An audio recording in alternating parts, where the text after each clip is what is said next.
This is Critical Dispatch, stories from the scene. Now, here's your host, Jeff Pegues. Nearly 4 years after her murder, Gabby Petito's family chooses to remember her as she appeared in this 2019 cell phone video, wishing a coworker happy birthday. Happy birthday, Noel. Perfect. Okay. How's it going? How are you doing? Good. Hey, we got a call about a male hitting a female and the two of them getting in this vehicle and taking off. This is what the world won't forget. That encounter with police in Moab, Utah, just 2 weeks before Brian Laundrie strangled her to death. You okay, Gabby? Gabby Petito's case was a roller coaster of emotions. Recently recaptured in a hit documentary on To see the Netflix. distress my daughter was in and them laughing and joking around. Yeah, do you know if she takes any? She's crazy. In an exclusive interview, I sat down with Joe Petito. During a nearly day-long discussion, he opened up about some of the most important unanswered questions surrounding the case. Did Brian Laundrie have help evading the police? Why weren't his parents more forthcoming and cooperative? Well, Brian is here. What were they hiding? Brian Laundrie's parents and how that was handled. Yeah. Have you heard from them? Have they apologized for anything? No. Have they reached out No. No. And Nothing. I wouldn't want it. I wouldn't want it. There's no reason for it. What would that serve? But no letters of condolences, no I'm nothing. good on getting a letter from Roberta Laundrie. Thank you very much. I'll tell you that right now. I don't need a letter from that woman. I don't need a letter from the family. Because anything that they're going to put pen to paper and say to me, my wife, Jim, or Nikki, is I wouldn't believe anyway. Not even a little bit. All right? You had more than enough time. It serves nobody any good. All we're going to do is focus on the foundation, focus on helping people, and that is it. You know, if wanting something from them is just a selfish, inclination where, yeah, okay, I get an apology, but what is that going to do for me? It's not going to do anything for me. Nor will I forgive them for what they did. I know You'll never forgive them. No, because to be honest, that's not how you treat people. That's not how you hold your child accountable. I think accountability has really escaped a lot of people nowadays. We were just talking about it before. And listen, I try to hold my children accountable for any of the actions that they do. I will help them, but I'm going to make sure they're accountable for what they do. And I think that's really gone away with a lot, but I'm not going to raise my children that way. You're going to take accountability. And I guess in that video, Gabby tried taking accountability for Brian as well. And he could never take it for himself. But I guess that's the difference in how you raise a child. Mm-hmm. So it still stings for you what the Laundrie family didn't do. It stings on what they didn't do. It stings. The only comments they made was through an attorney instead of saying things themselves. All of that could have been avoided. All of it. And sort of stalled at first as the investigation was unfolding. Listen, anything that happened to the Laundrie family after Brian came home are choices that they made. Whether they like it or not. Accountability. And that was the purpose of that suit. In 2022, the civil lawsuit alleged that Brian's parents and their lawyer knew Gabby was dead as early as late August 2021 and deliberately withheld information, causing severe emotional distress. A confidential settlement was reached. We wanted the depositions from that lawsuit. And that was the purpose of that suit. We wanted the depositions from that lawsuit. Whatever happened after the deposition, I did not care. I didn't want money from them. I didn't want, even if we got anything, I wouldn't want their money commingling with mine. Don't mix my hard-earned money with that stuff. No way. Mm-hmm. I wanted the depositions so we can give those depositions to the FBI. That is the only reason we went forward. And the only reason why we were able to even do it was because of their attorney. I guess I got to say it this way, in my opinion, he did not turn down, any interviews, yep, I'll do it. He just loved the camera. I've turned down a lot of these things. I don't like the camera, to be honest. I'd rather be working with legislators on making a difference that way. I'm doing this so we can turn around and help domestic violence, help promote missing people, help inspire others to do that. It doesn't need to be me. I don't, grab Nikki, Tara, or Jim, by all means. I just want to help people. They were only in for themselves. Do you think they helped Brian Laundrie take his own life? Do you think they helped him so that he could escape justice? Because I think justice... I have a conspiracy theory on this. What is yours? Here's my conspiracy theory. And it's only a conspiracy theory. The whole taking the Mustang away from the park where Brian's car was, I mean, he didn't have a cell phone, he didn't have a wallet, he took the only mode of transportation to get him home. Why? That didn't make sense to me. It still doesn't make sense to me to this day. Why would you take their only mode of transportation? His only mode of transportation. It's not like Myakkahatchee Creek was around the block. It's a good distance away from their home. I think my opinion, that they went there, saw that he wasn't able to do it, and I think the mom was the one to do it. I think because to stop him from being held accountable in the court of law. But that is my opinion. That is my conspiracy theory. When you say you think the mom was the one to do it, do what? I think that the mother was the one to take Brian's life, because I don't think he had the stones to do it himself. You think she killed him? Would that be so far-fetched? I didn't see, and you can correct me if I'm wrong on this, when they found his stuff, back in October of 2021, I didn't see, anyone collapse. I didn't see tears. Maybe it was the camera, but I didn't see any of that. I didn't see the emotion.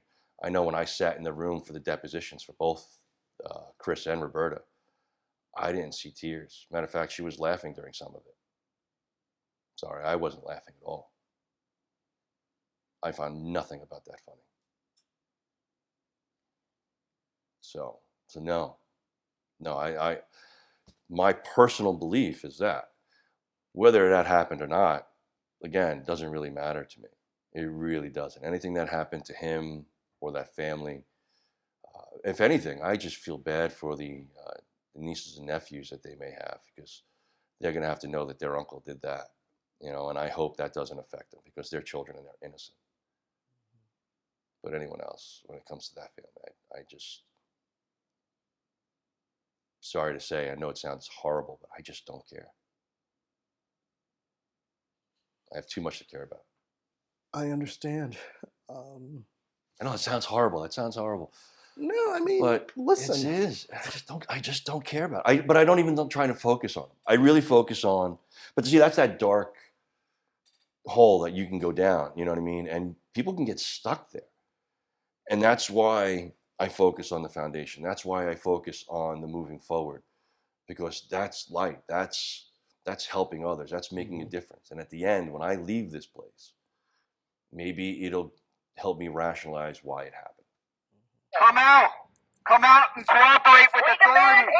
In response to Joe Petito's allegations, the attorney representing the Laundrie family decided not to comment. How much has your life changed since that day? Pretty extensively, to be honest with you. My focus on life changed. My goals in life changed, and my outlook, has changed. Some for positive, some negative. But I know that the call I got on September 19th, 2021, if I can get past that day, there's nothing that can stop me. There's nothing that's going to hurt me more than that day. And as long as I know that, which I do, anything I talk about today or moving forward, it's not going to hurt me as bad as that day. So we're okay. We're moving forward. Now the work that we do kind of gives purpose, and as long as I focus on that, I'm not going to go down that dark hole. Mm-hmm. Who was it that delivered the news that day?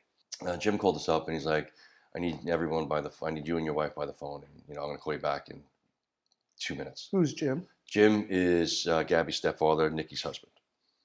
And so me and my wife, we went outside because we had family at the house that was helping with the kids and stuff. And me and my wife, we go in Lanai and get that phone call. And Jim was the one that, I don't know how he did it, to be honest with you. Because I don't know if I'd be able to deliver it. Matter of fact, I'm pretty sure I couldn't.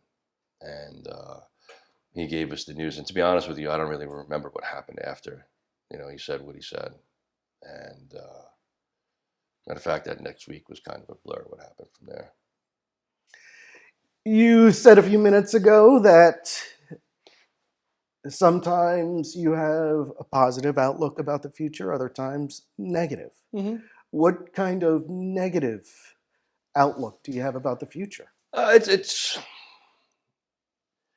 I get emotional with certain things. Like there's certain things that I see, in just the day-to-day stuff. Like people say when there's not closure at the death of a child, there's just tolerance that gets built up. And I'll see certain things, I'll be walking, you see your father, daughter. I mean, I see you here with your daughter, you know what I mean? And there are things that I just never be able to get to do anymore. I'm not going to be able to, see her grandchildren. I'm not going to be able to get to see my grandchildren from her. I'm not going to be able to see her be a mother. I'm not going to be able to walk her down the aisle. There's many things that I'm not going to be able to do anymore. When I see, it hurts internally. I mean, I can process through it, but still doesn't mean it doesn't hurt. How about the entire family? How is the family as a whole coping? Listen, everyone's, for lack of better terms, I'll say everyone's okay. We do have our down moments, and the kids miss their sister. My wife misses her daughter. I miss my daughter. Again, you'll have the bad, but then you see a lot of the positive stuff that's come from what's happened since. The changes, the inspiration for others to get out of their relationships because they saw themselves in that video where Gabby got pulled over, and seeing people upload their own videos on how they're so much happier that the life after where they were a victim and now they're not, and seeing how they're being successful and really thriving and really enjoying life. That's not only inspiration to us, but that's inspirational for others who have seen those videos and give them the strength to get out of their currently bad relationships, and we hope that continues because together is how, like I said before, is how we're going to be able to beat domestic violence. You're able to overcome it, where that 1 in 3, hopefully be 1 in 4, and then 1 in 5. And that's the goal. You talked about the signs of domestic violence in a relationship. Do you look back now and wonder, did I miss some of those signs? Well, there were signs that were missed, but I didn't have the knowledge on what to pay attention to. Growing up, we had the education where if you didn't beat your spouse, you weren't an abuser. I mean, that was how domestic violence was portrayed in education-wise, and now, we understand there's so much more to it. Mental abuse, physical abuse, emotional abuse, financial abuse, and there's always a process to it. And the process always stays the same. And listen, there may have been things missed, but it's very difficult to see on such an elongated relationship, all right? So, like the process for it, they start off with love bombing, right? They really, you're the only one. They literally just put you on that pedestal, and they'll slowly tell you on how this friend is bad and this friend is bad, and then they really start to alienate you from your friends, and then they start to alienate you from your family, and then your job, and then your car, and then your finances, where then you're really trapped, and they always seem to follow that. And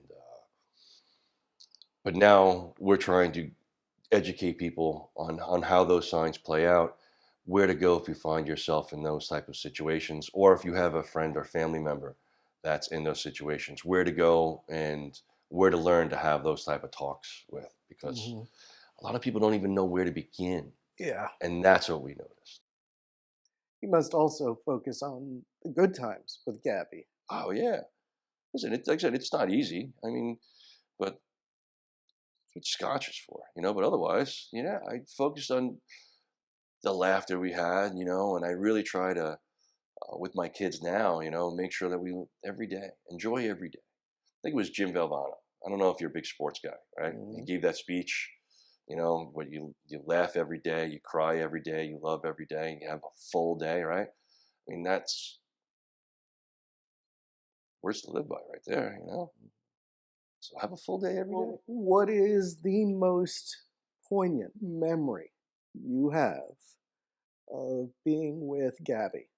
So I was working for Time Warner Cable, and it was Bring Your Daughter to Work Day. And I brought my daughter to work with me. And she was sitting there on her phone, bored as anything. I'm in my office. I got a TV on for her or anything, in my office, but she was bored. And I see that she's bored. I didn't do, it was paperwork, And I didn't have a cool job like Jim where I put out fires and run into burning buildings. I didn't have a cool one like that. I ran into a building, but then I sat down at the desk. Right? So I was like, you're bored. She's like, I hate this. I'm like, I know. She said that? Oh, How yeah, old was she?